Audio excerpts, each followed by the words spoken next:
That vibration into the chassis is causing a few reliability problems, mirrors falling off, tail lights falling off, all that sort of thing, which we are having to address. But the much more significant problem with that is that that vibration is transmitted ultimately into the driver's fingers.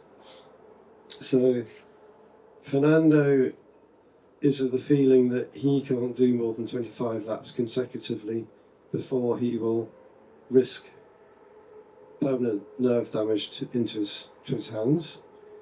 Lance is of the opinion that he can't do more than 15 laps before that threshold.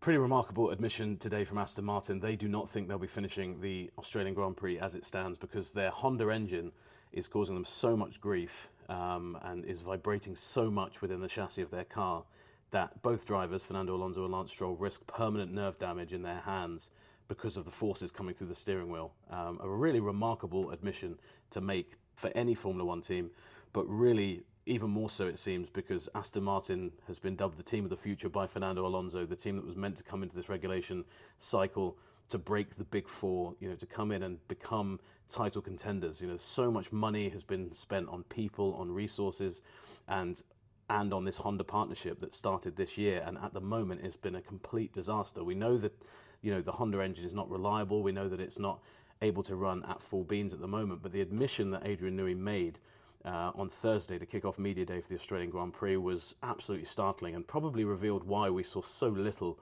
of the Aston Martin during the 2 weeks of testing in Bahrain last month. Bizarrely, Newey said that both drivers seemed to have a different threshold in terms of the laps they could do.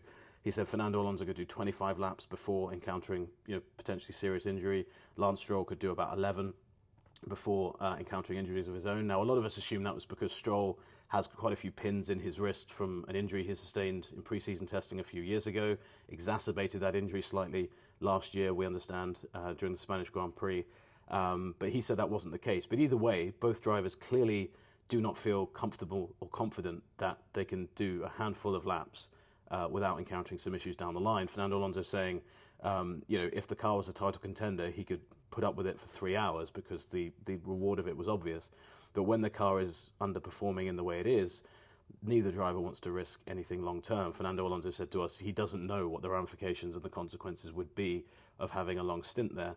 Adrian Newey, this press conference, he was sat alongside Koji Wanatabe, who is the head of Honda's racing division, and the press conference was effectively Aston Martin making Honda admit their failures so far.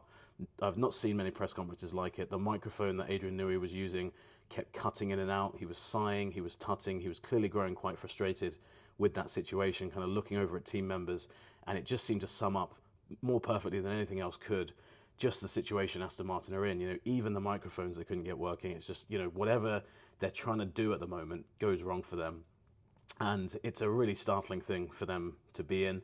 I was actually quite impressed that both drivers, Fernando Alonso and Lance Stroll, were in pretty good spirits given the situation and given the kind of doom and gloom kind of being conveyed from Aston Martin externally from a lot of team members. You should see the faces on a lot of the staff that have travelled out to Australia. There's a real shell-shocked look, and we saw that in Bahrain, just from the few laps they were able to do and just how far off the pace they were. One team member said to me, at least we can't get any worse than this, and you certainly hope that would be the case. As it stands, Aston Martin do not think they'll be finishing the Australian Grand Prix. They will be working on this problem with Honda through Friday practice. There's also a practice session on Saturday as well.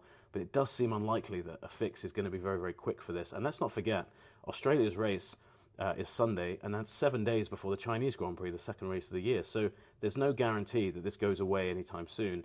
And Aston Martin could be looking at a long, long time before they're fully able to run the car for a whole race. And I don't think they've even got close to running the engine at full capacity yet. I don't think they've got anywhere close to understanding some of the basics that a lot of their rivals spent the early part of pre-season testing understanding. So Aston Martin, the hole we knew they were in, is deeper than a lot of us realised. And coming to Australia now, just finishing the race seems like the first thing this team has to do, which, again, given the money that Lawrence Stroll has pumped into the team, is not a sentence I think any of us thought we'd be saying. We knew they were going to Australia in a battle with Cadillac not to finish last, but the word finish there now seems pretty unlikely because as it stands, neither driver will be getting anywhere close to even mid-distance before parking it up in the garage.